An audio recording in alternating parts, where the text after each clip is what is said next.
Good morning, America. This morning, Easter snow, spring storms slamming the central U.S., roads a mess, driving dangerous. The pileups on icy highways, big rigs spinning out, cars demolished. The bitter cold temperatures blowing across the country in winter's stubborn grasp.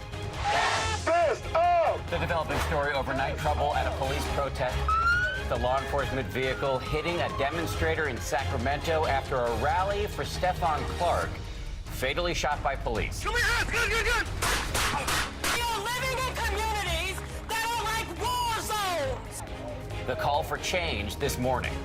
Falling to Earth, the Chinese space station, as big as a bus, heading for a crash landing. Between 10 to 40% of it will survive the entry. The shifting timeline when that flaming debris is expected to streak across the sky, and the odds of getting hit. And the victories in the Final Four. Michigan.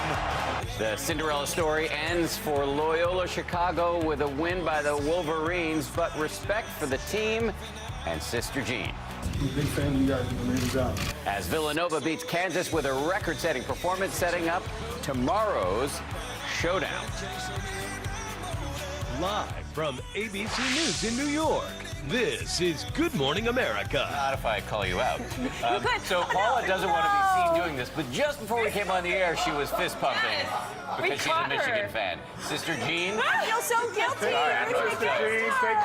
Keep it real, Paula. It's all good. Keep it real. Own it. Hey, Own it. happy Easter Sunday, everybody. Easter Sunday weirdly coincides with April Fool's Day, and I'm sure some are waking up this morning wishing that Loyola Chicago's loss was an April Fool's joke, but we all know it's not. Their magical run is over. I feel awful about it. Players walked over to Sister... I actually do. But look at this. They're walking over to Sister Jean after the loss, hugging the 98-year-old. Fans were stunned, shedding tears in the stands. As you can see, the players, the national championship game is set. We're going to dive in a bit later in the show. And yes, I did feel guilty rooting against her. A little bit. They had a great run. They had a great one. And God loves Michigan as well.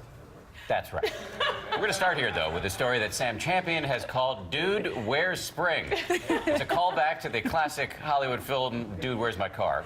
We have seen snow in the Midwest, and there's now more snow moving toward the Northeast, and major cities such as New York City will not be spared. And making matters worse, Sam says that we are also looking at a prolonged period of cold weather, but of course he says it with a smile on his face. Sam, explain, Dude, where's spring? Yeah, hi, I'm Sam. I'm the guy with the information no one wants to hear.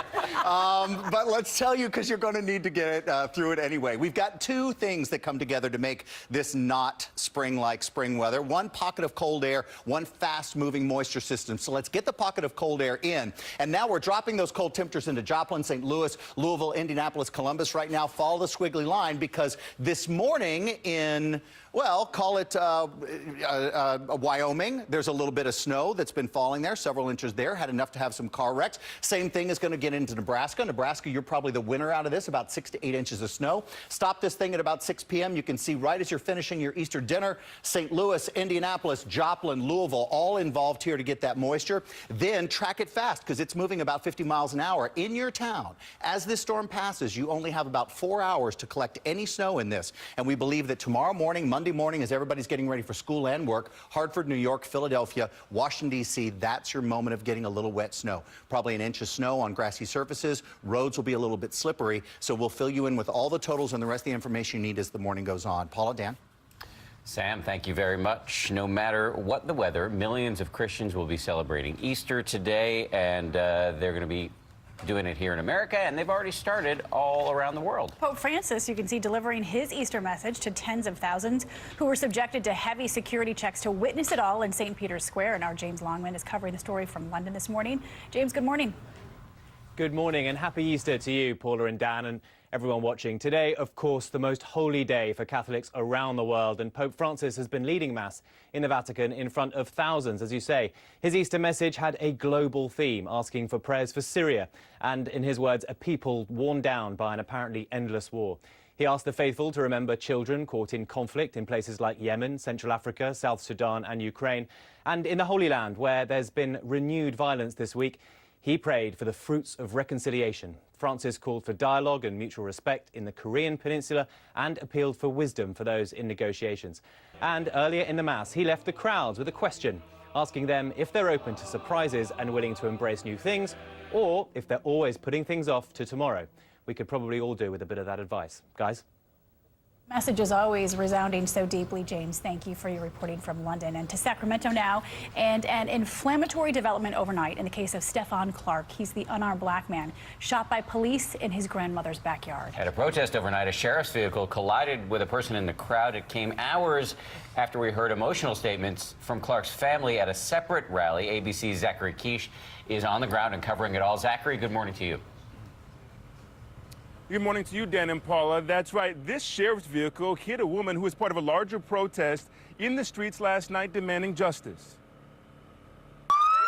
Overnight, this dramatic scene unfolding in the streets of Sacramento. A law enforcement vehicle seen here slamming into a protester, hit and thrown to the concrete. Some in the crowd ran after the deputy's car. You can see others trying to help until first responders arrive on the scene. Officials say the victim received minor injuries. Earlier that day, Stephon Clark's family speaking out. We are living in communities that are like war zones. And a call for change. Yes, another one. Don't forget my nephew. Stephon Clark's boys, perhaps too young to fully grasp the weight of the moment, a city feels for them. He said thank you. One held by the host of the event and former Sacramento King and NBA champ Matt Barnes. He's starting a college fund for the children and says he was with his own boys when news of Clark's death was announced. Barnes told me it was a teachable moment. Not all cops are bad, but not all black people are guilty. Sacramento police trailed 22-year-old Stephon Clark for allegedly committing vandalism. Then they fired 20 shots at him after they say he turned and advanced towards them while holding an object in front of him. Show me your hands. Gun. Fist up! See those red dots? They represent bullets. This weekend's protests come against the backdrop of an independent autopsy commissioned by the Clark family. They claim the unarmed black father was shot several times and primarily in the back. The findings of his autopsy contradict many of the narratives that the Sacramento police put forward. Police aren't commenting on those findings but continue to investigate, the county coroner saying it could be months before they release an autopsy of their own. During the confrontation overnight between police and protesters, the sheriff's office say they were surrounded and a rear window was smashed. Now, they're doing an internal review on what happened, and the California Highway Patrol is also investigating. Dan and Paula? Zachary Quiche on the ground in Sacramento. Zachary, thank you. We're going to move on now to politics and the president escalating his fight with the online retail behemoth Amazon. Yeah, Trump called Amazon out on Twitter, as well as the Washington Post, which of course is the newspaper owned by Amazon's CEO, Jeff Bezos. The president, he is spending his holiday weekend in West Palm Beach, which is where we find our White House correspondent, Tara Palmieri. Tara, good morning to you. Good morning, Dan and Paula. That's right. Despite the president's tough talk on Amazon, his campaign frequently used the service to buy office supplies. According to federal election records, they made hundreds of purchases. President Trump in Florida for a relaxing golf weekend, but he can't seem to get Amazon off his mind. Lashing out at the company's billionaire founder, Jeff Bezos, falsely accusing him of ripping off the U.S. Postal Service. Tweeting, the U.S. Post Office will lose $1.50 on average for each package it delivers for Amazon. That amounts to billions of dollars. Well, it's true that the online retail giant qualifies for a special bulk rate because it ships millions of packages. That influx of business helps the struggling post office. The president also falsely accusing Bezos of using the Washington Post, which the billionaire owns, to lobby for Amazon, tweeting that they should register as lobbyists. It's a line he's used before. The owner of the Washington Post, do you know what he owns? Amazon! Do you know how little tax Amazon pays? So he uses the Washington Post to protect Amazon from taxes. Amazon paid $957 million in U.S. taxes last year. Their revenue, nearly $178 billion. And the Post notes that the paper operates independently of the retail giant. Meanwhile, the president is taking aim on another front, pushing back on a leader he previously said he wanted to get along with. Do you respect Putin? I do respect him. Do you? but Why? Well, I respect a lot of people. This weekend, 60 Russian diplomats expelled from the U.S. by the Trump administration made their way home. That move aligning Trump with allies after Russia was accused of poisoning a former Russian spy and his daughter. A friend of the president, ABC contributor Chris Ruddy, said this is just Trump's style. I think it's very typical of Donald Trump, where he's offering in his rhetoric an opportunity for Putin to come along, but at the same time carrying a big stick. This weekend, not without some drama. Take a look at this.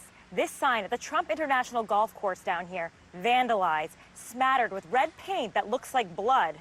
Local police here referring our questions to Secret Service. Dan, Paula? All right, Tara Palmieri reporting from Florida this morning. We want to bring in ABC News chief anchor George Stephanopoulos, who's going to be hosting this week a little bit later this morning. George. Good morning. Good morning. Happy Easter Sunday to Thank you. you. Actually, Easter's next week. Oh, that's right. Orthodox Yes. Easter. We just wanted to get in advance of it, okay? Be on top of the story. Okay, so the president's fight with Amazon, why now? But is this a winning strategy? Well, it depends on what the strategy is. I'm not sure there is a strategy to this. Well, here's what we know. We know that Amazon does, in fact, pay taxes in more than 45 states. We know that Amazon actually is profitable to the post office. It doesn't cost the post office money. So you put the facts on the table. We also know that after the president's first attack this week, his administration came out and said, listen, we're not planning any action against Amazon whatsoever. So it's not clear what the end game is. What else do we know? We know the president doesn't like Jeff Bezos, the owner of Amazon, because he also bought the Washington Post, which often has critical reporting of the White House. If he thinks this is going to get the Washington Post to go easier on him, I think he's mistaken. Well, let me ask you about a story in the Washington Post owned by Jeff Bezos today. Here's the headline. Tired of the weight game. White House stabilizers gone. Trump calling his own shots. Reference to the fact that he's fired a lot of people who were said to be stabilizing influences on him. The paper describes the president's mood as, quote, increasingly defiant. If that description is true, what do you think the consequences are for policy or for how he handles the Russia investigation? I think we saw it play out this week. I think it is true, first of all, and I think for right now the president's pretty happy with it. And what he's getting, and he can also take some comfort in the fact that his approval ratings have gone up a bit over the last couple of weeks. We saw it in the way he fired David Shulkin, the VA secretary. Again, another firing by tweet, appointed his personal physician, Ronnie Jackson, to replace him, to try and replace him right there. We saw him go freelance on policy in that speech in Ohio on Thursday, where for the first time he announced that he was pulling out of Syria, despite the recommendations of all of his military and national security advisors. As for Russia itself, this is where it may be most critical. The president has lost just about all of his legal team.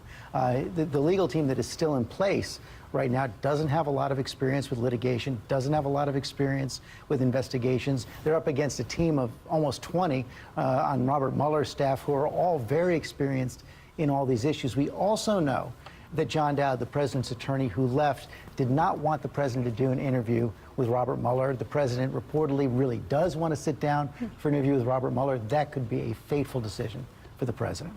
And for the country. George, thank you very much. You really appreciate it. Thank you. A reminder, George has a big show this morning, as he always does. He's going to speak to the senator from Alabama, Doug Jones, the Democratic senator from Alabama. It's a red state. Jones is going to talk about his party strategy heading into the midterm elections this year. Plus the Powerhouse Roundtable, taking on all the week's politics, including President Trump's latest staff shakeups. That's coming up on This Week right here on ABC. Thanks again, George. Happy early Easter. Send things over to Ronald Claiborne for a look at the other headlines. Hey there, Paula. Good morning to you. Morning Dan. To you, Sir. Good morning to you. Good morning, everyone. We're going to begin in Louisville, Kentucky with the newly released body cam footage of an officer-involved shooting. We want to stress to you that no one was killed in this encounter you're going to see. Officers were investigating a suspicious vehicle outside of an apartment complex. This happened Saturday morning. Police say 20-year-old Elijah Eubanks refused to get out of the car when they told him to. And when they went to remove him, they say that Eubanks shot at them, at the officers. They returned fire, wounding Eubanks. He is now in stable condition. It's not clear if he was wanted for any crime. In Hawaii, a 25-year-old man suffered serious injuries to his hand and leg in a shark attack at Kukio Beach on the Big Island of Hawaii. There, this happened yesterday morning. He was on a stand-up paddleboard at the time of the incident, about 100 yards offshore. The beach was closed for the remainder of the day. It's unclear if it will remain closed or reopen on Sunday. And the Department of Defense has identified an American soldier killed in Syria Friday as Master Sergeant Jonathan Dunbar, From Austin, Texas, Dunbar was on patrol when an IED exploded. The 36-year-old is the fourth service member to die in Syria since the U.S. began fighting ISIS there in 2014. In England, thousands of people lined the streets of Cambridge for the funeral procession for renowned physicist Stephen Hawking. Hawking was honored Saturday at a memorial service at Great St. Mary's Church in Cambridge. The church bell tolling 76 times, once for each year in Hawking's amazing life. His ashes will be placed near Sir Isaac Newton's grave at Westminster Abbey in London. Hawking, who suffered from ALS for decades, died on March 14th. In Las Vegas, the Golden Knights hockey team ended the regular season with a tribute to the lives lost in last October's mass shooting in Vegas that killed 58 people. The team retiring the number 58 in a pregame ceremony, raising a banner in the names of every victim. The Knights will now head to the playoffs. They're the first NHL team to reach the playoffs in their very first season. And finally, it's April Fool's Day.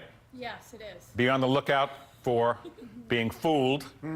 One of us this morning had a prank pulled on her. There's a little tip off there. Check it out. Oh my goodness. Awesome. That's my office, everybody. This individual there, you recognize her. There's no way. That is. And there's secret cameras. That is Paula Ferris being pranked. What is this? By Reduce, reuse, recycle, I guess. Yeah, by her now former friend and associate, Jackie Hart. Yep. Jackie's dead to me. Paula's reaction, it's have to actually not on laugh. camera. In the words of Louis XIV, we are not amused. You know what? It was cute. It's funny when it happens to someone else. Right, It's cute. You want it to happen? Right. You want It's it to happen to your office? newspaper. It's not whipped cream. It's not Who's gonna clean it up? Yeah. Yeah, Dan and I are sympathetic on this one. Who's going to Her clean it up? former friend Jackie is going to clean Yes, it up. I'm sure Jackie's Jackie. up in the control room. Can I get an affirmative, Jackie? You're going to clean this up soon? Yeah. She said you got it. Yeah. Okay, good. Exactly. I liked it, Jackie. You have my approval. Great job. We It was thought funny. we thought it was It was funny. funny. I have to very admit, funny. looking back, now that I'm, still scarred. It'll be but, funny Can we talk about something that's not funny and that's deeply annoying? The fact that spring doesn't exist right now and it may not exist for a long Ever. time in many important parts of the country. Yeah, What's hell going on? Yeah. And you don't just have to look in front of the storm, you have to look behind it as well. So as we move a snowmaker across the country, now we're going to look behind it for the winds and the dry air that are sparking some fires. This one in Hays, Kansas. So this kind of thing, we're going to be looking anywhere from Arizona all the way to Kansas. Texas, you're included. I think Colorado a little bit. 35, 45 mile per hour winds as this storm zips across the country. Dry air, these humidity levels are going between 7 and 15%, and the temperatures are about 10 degrees above normal. So we're going to see more of these grass fires. Just keep an eye out on those areas for that to happen. And that gusty wind follows this storm across the country as it opens the floodgates to very cold air. Watch how this air drops all the way down into St. Louis. Now, if you're in the West Coast, the Gulf Coast, and even into Florida, you'll miss some of this cold air, but look how much of it is holding across the country. These are wind chill readings that go Sunday into Monday. Columbus, you're 24 degrees for a wind chill on Monday morning. Washington, D.C. at 32, Roanoke at about 40 degrees, Nashville at 40 as well. And this chilly air will last in place for just about 2 weeks at least. That's the weather around the nation. Here's what you can expect this morning. Mostly cloudy skies for this Easter Sunday. Might need the light jacket early, but temperature today right around 65 degrees. More clouds coming this afternoon compared to yesterday. It's all due to this little disturbance that's going to be riding through overnight tonight, early tomorrow morning. We have winter weather advisories off to our northwest. No April Fool's joke here. Tracking the potential for some wet snow tomorrow morning. Pretty low impact, some accumulation on grassy surfaces, just rain for the D.C. metro.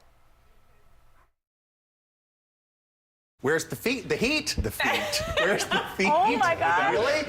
Good morning, America. It's a feat to do weather this morning. Okay, where's the heat? Quickly, it was going to be You were Phoenix. talking about defeat. Well, that's why. It And was basketball. Phoenix. No, it was Phoenix and Heat. So I went, where's Okay. the... It's my brain. Don't help. I'm helping you because we're talking about basketball. Yeah, no, Defeat. and 90 degrees at Sky Harbor today. The heat's getting to him. She's throwing you a lifeline. I was bro. trying to throw you a lifeline there. Thank you, Paula. We are going to talk about defeat because I think you're just teeing us up. Yeah. Loyola Chicago's miracle run in the tournament, it is sadly over. Their Cinderella story came to an end at the hands of Michigan in the Final Four last night. Michigan. Michigan. That's nice to know. Michigan. That's a French Tony knows what I'm talking about it. The Wolverines will now go on to face the Villanova Wildcats in the final tomorrow night. Villanova crushing Kansas overnight with a barrage of three-pointers. ESPN's Tony Reale in the house with the big plays. And, of course, Sister Jean. Tony, good morning to you, sir. Good morning, guys. The headline is